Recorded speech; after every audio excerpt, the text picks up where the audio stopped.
He dug through the haphazard array of items on display. He knew that looking through things carefully was the only way to find something worthwhile. He carefully examined every piece on the table. That's when he saw something on the back of a frame which made his hair stand on end.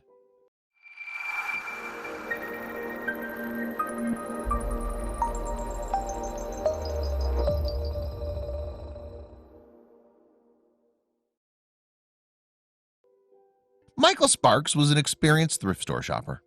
In fact, he'd travel all over the country and visit big and small stores. During these trips, he's collected some unique and interesting items. The frame in question contained an awful picture, and he picked it up for a mere $4. When he got home, Michael decided to inspect his purchases more closely. When he placed all the items on the table, that's when he noticed that instead of a beautiful wooden frame, it was in fact a cheap plastic frame. He was about to throw it away when he had another idea.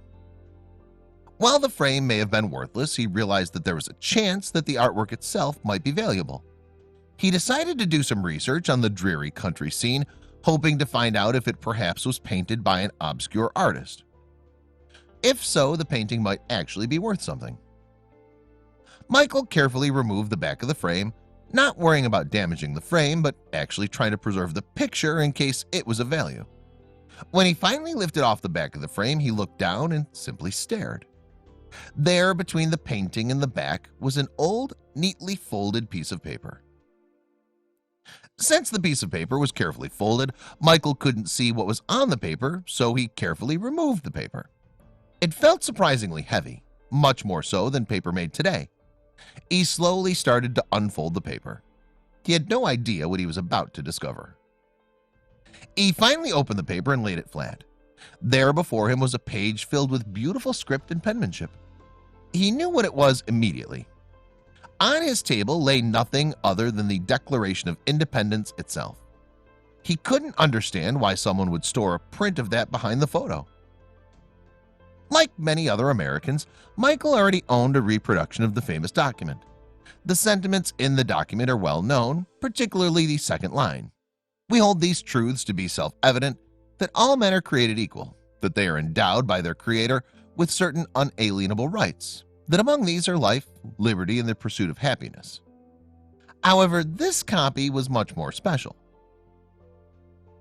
After looking at his purchase for a few days, he thought the print might actually be a little older than he originally thought.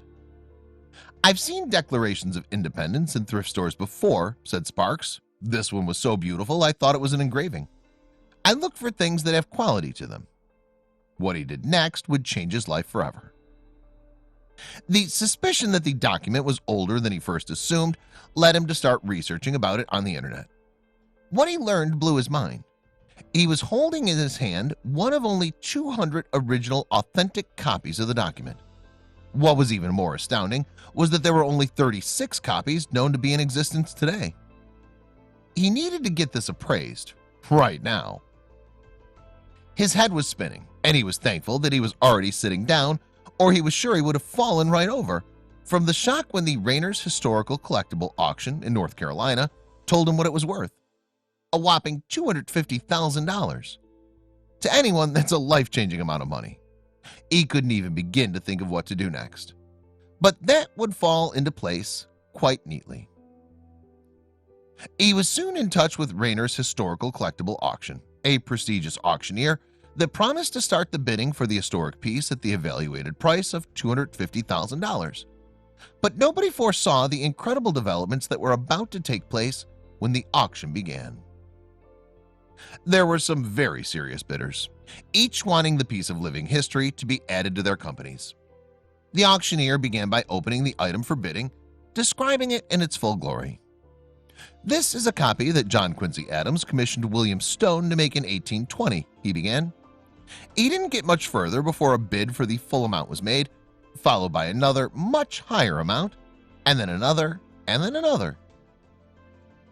Michael sold the artifact through Rainer's Historical Collectible Auction for $477,650 to Bracon.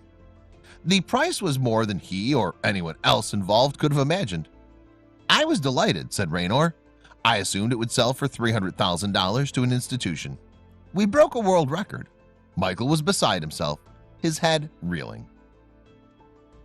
They removed the document from a canvas carrier, re-moisturized it, and removed the varnish from the face, said Bob Rayner, president of the historical collectible auction.